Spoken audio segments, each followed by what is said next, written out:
మీనాక్షి అత్తయ్య గారు మందు నూరాలి రాయి. అది రాయి స్టోర్ రూమ్ లో ఉంది, నేను తీసుకొస్తాను.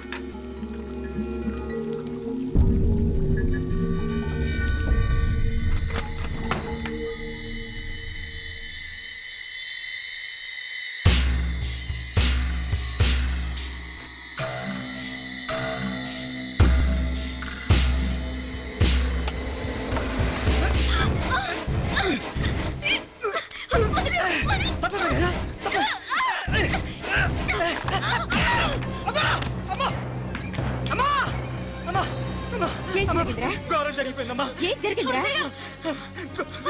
బుగ్గ మీద కుంకుమేంట్రా?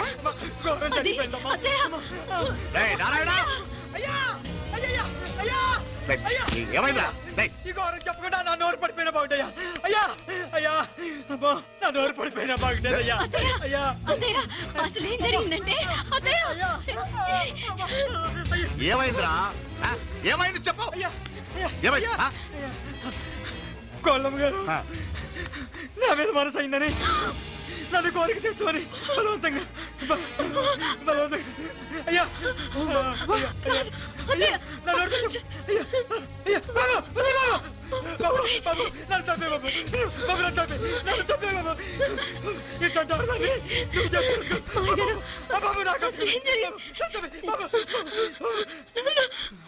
మీనాక్షి టెన్షన్ పడకు, నెమ్మదిగా చెప్పు. ఏంటయ్యా ఈ భాగవతం? ఒక్క నిమిషం అత్తయ్య. మీనాక్షి ఆ స్టోర్ రూమ్కి తనంతటి తను వెళ్ళిందా? ఎవరన్నా పంపారు? నేనే పంపాను. ఎందుకు? మందు నూరాలని రాయి కోసం పంపినాను. అంటే మీరు పంపితేనే వెళ్ళిన తప్ప తనంతటి తను వెళ్ళలేదు కదా? వంట చేస్తున్న తనకు ఆ డ్రైవర్ స్టోర్ రూమ్ లో ఉంటాడని తెలియదు కదా? ఏరా, మా అక్క నీ మీద మోజు పడింది అంతే కదా? మొహం ఎందుకురా పచ్చడైంది? అదే అదే తప్పమ్మ గారిని బయటికి పరిగెత్తుంటే రాయితో కొట్టింది బాబు. రాయితో కొడితే వెనకాలగా తగలాలి, మొహం ఎందుకు పగిలింది? అసలు నువ్వు ఎందుకున్నావు రూమ్ లో? అది కార్ టూల్ కిట్ కోసం రూమ్ లోకి వెళ్ళానండి. టూల్ కిట్ అది కార్లో ఉండాలి కదా, రూమ్ లో ఎందుకుంది? కార్లో పోయిందండి, స్పేర్ ఉందని. ఉందా లేదా? టూల్ కిట్ ఉందా లేదా? లేదండి. చూద్దాం పద.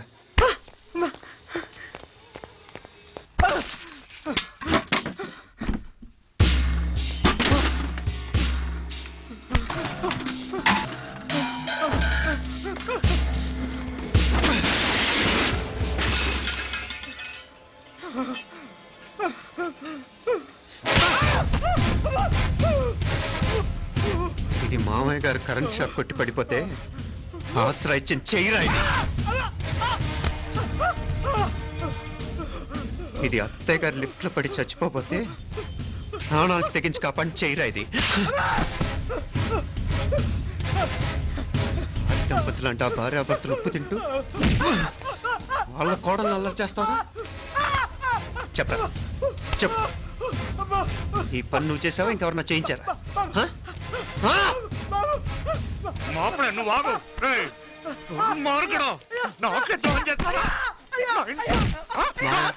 మావయ్య వద్దు మా కల్లో కూడా చేవు కానీ చేయను, మీ చేతులకి ఎందుకు మా పాప అంటుకో.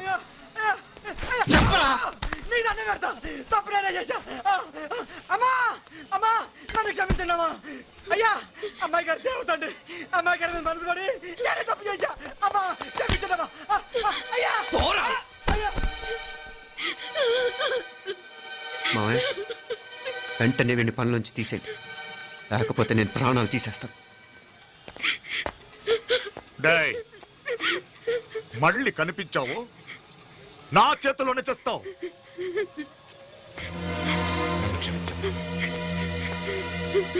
లోపలికి తీసుకెళ్ళాం.